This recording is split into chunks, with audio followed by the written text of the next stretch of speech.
Say go everyone. We are in the kitchen today and we are going to be making refrigerator strawberry jam. So the ingredients you will need is about 1.5 pints of fresh strawberries, either from the grocery store if you picked it yourself. And the recipe I'm doing right now, I added a handful of blueberries because I had them in my fridge and they're about to go bad, so I just added those in. The other thing you will need is 1.5 cups of sugar and also 1 lemon. So you're gonna need the juice of the 1 lemon and also the zest. The zest is optional. It all depends on if you like to add it in or not. I like this recipe. It's really easy, it's foolproof, and my family loves it. And I almost always have all the ingredients on hand. So what you are going to do is cut the tops of the strawberries. You can leave it whole, you can leave it sliced, whichever. It's all gonna kind of mush down together. So you add it into a saucepan and then you're going to add the sugar in right away. And then you will put your oven or your stove on, on medium heat. And you're just gonna stir it around until you notice the juices of the strawberries are gonna start coming off. So mine has cooked for about 4 minutes, and this is what it looks like right now. As you can tell, it's starting to bubble. I have a potato masher and I'm just gonna start mashing it up. So as it cooks, I am just going to keep mashing it down as best as I can. Also, if you have a child who doesn't really like texture in his food, or this is a good time when you can mush it together and then strain it so that there's not going to be big chunks or seeds in your strawberry jam too.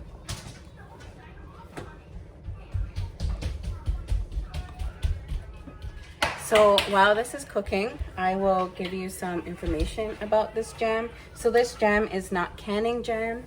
It is meant to be stored in the refrigerator right away, and it has a shelf life of up to 2 weeks if it lasts that long. Mine usually doesn't. And what I am storing it in is I just grabbed a mason jar. I sterilized it, meaning I just submerged it. I took the top off and I put it in a pot of boiling water to sterilize it, and it's all cooled and ready to go. I will store it in this once the mixture is done cooking, and once it is cool, you can put it in your refrigerator or store it in on the shelf. The other thing that is important too is that you use a wooden spoon to cook it with. So as you're cooking it, you just want to continue to stir it. You do not want the bottom to burn. It is going to cook for about 15 minutes. You'll notice after 15 minutes, it's going to start getting thicker. It's going to start looking more like strawberry jam. This, when it starts to thicken up, is when you can add in your lemon juice and your lemon zest. And then you continue to stir it. So I noticed it is starting to thicken. So I added the lemon juice. Can't really see the zest anymore, but I did add the zest. I like adding the zest. Like I said, adding the zest is optional. It's all what you would like to do. So at this point, all you're doing is continuously stirring because you do not want the bottom of the jam to burn.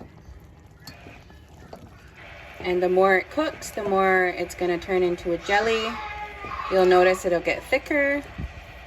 I myself am keeping some big chunks in my jam. That is also completely optional. It is all preference on if you want big chunks or not.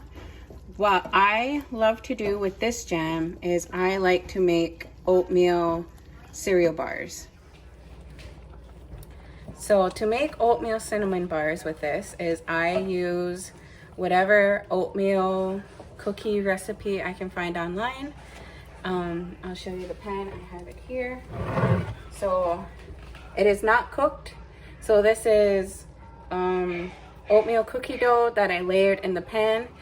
Once this is cooled and thickened, I will add this jam in the pan, and then I also top another layer of oatmeal cookie on top and bake it in a 375 oven for about 15 minutes until the cookies are cooked.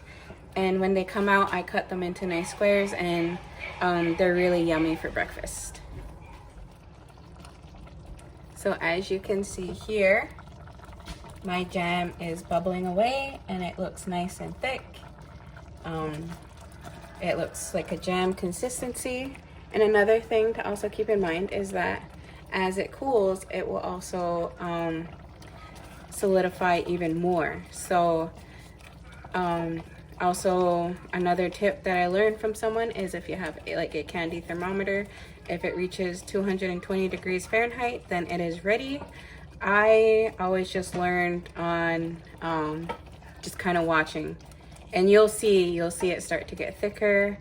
You know, it'll decrease in size too. It takes about 15 minutes. So yeah, so since this is done, I am going to get ready, and all I'm going to do is pour it into my mason jar.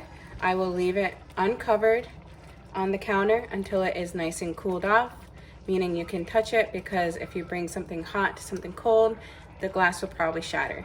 So let it sit on the counter and cool off. Once it's cooled off, you can put it in the fridge and use it up to 2 weeks if it lasts that long. Or you can try my oatmeal breakfast bars that I make. So I hope you guys enjoyed this recipe, and if you guys make it, please send us pictures, videos of you making it, enjoying it with your family. We love to get updates from you guys. Anna.